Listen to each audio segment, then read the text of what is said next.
बच्चों, virtual class में आपका स्वागत है। आज आपको विशेषण की परिभाषा, विशेष्य की परिभाषा, विशेषण के भेद और विशेषण शब्दों का निर्माण कैसे होता है, किससे होता है, आप सबको ये सारी जानकारी दी जाएगी। तो सबसे पहले हम करते हैं विशेषण की परिभाषा। जो शब्द संज्ञा या सर्वनाम शब्दों की विशेषता बताते हैं वे विशेषण कहलाते हैं, और विशेष्य जिन संज्ञा या सर्वनाम शब्दों की विशेषता बताई जाती है उन्हें विशेष्य कहा जाता है। यहाँ पर गुलाब विशेष्य है, संज्ञा है, और लाल उसकी विशेषता है, विशेषण है। तो गुलाब विशेष्य और लाल विशेषण। अब आपको आगे बताया जाएगा कि विशेषण के भेद कितने हैं। पहला है गुणवाचक विशेषण। गुणवाचक विशेषण की परिभाषा इस प्रकार है: जिन विशेषणों से किसी संज्ञा या सर्वनाम के गुण, दोष, रंग, आकार तथा अवस्था का पता चलता है वे विशेषण गुणवाचक विशेषण कहलाते हैं। जैसे वह नीली साड़ी पहने हुए है। नीली यहाँ पर गुणवाचक विशेषण शब्द है। अगला है संख्यावाचक विशेषण। संख्यावाचक विशेषण के दो उपभेद भी हैं। एक है निश्चित संख्यावाचक विशेषण और दूसरा है अनिश्चित संख्यावाचक विशेषण। निश्चित संख्यावाचक विशेषण में संज्ञा शब्द की एग्जैक्ट संख्या बताई जाती है, और अनिश्चित संख्यावाचक विशेषण में संज्ञा शब्दों की एग्जैक्ट संख्या नहीं बताई जाती है कि वो कितने हैं। जैसे इस मकान की 3 मंजिलें हैं।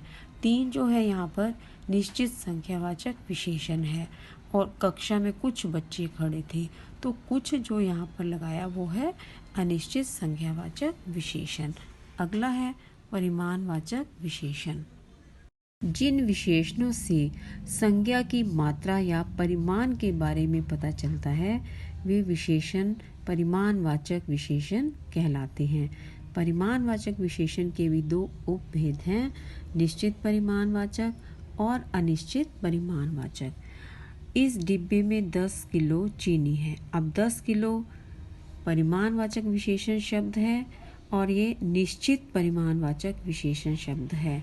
और अगर थोड़ा, कम, ज़्यादा, अधिक, इतना, उतना, ढेर सारा या बहुत ऐसे शब्द आते हैं संज्ञा के साथ, तो ये अनिश्चित परिमाणवाचक विशेषण शब्द कहलाते हैं। आगे है सार्वनामिक विशेषण। जो सर्वनाम वाक्य में विशेषण के रूप में आकर संज्ञा या सर्वनाम की विशेषता बताते हैं वे सार्वनामिक विशेषण कहलाते हैं। जैसे यह पुस्तक बहुत मोटी है। अब पुस्तक संज्ञा शब्द है और यह लगा है सार्वनामिक विशेषण है। दादाजी बच्चों को कोई कहानी सुना रहे हैं।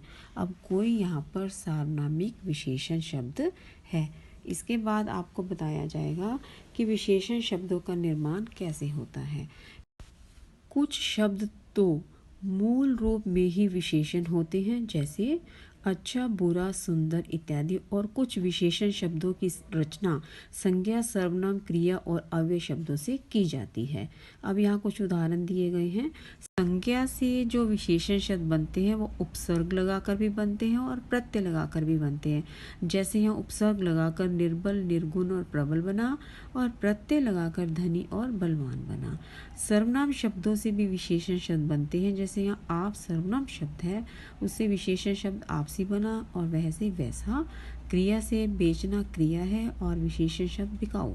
बनाना क्रिया शब्द है, बनावटी विशेषण बना। उससे अव्ययी शब्दों से भी बनते हैं, जैसे भीतर और बाहर, ये अव्ययी शब्द हैं। इनसे भीतर से भीतरी बना है विशेषण, और बाहर से बाहरी। बच्चों, आपने इससे संबंधित प्रश्न अभ्यास सागर के पाठ 9 में करने हैं। धन्यवाद।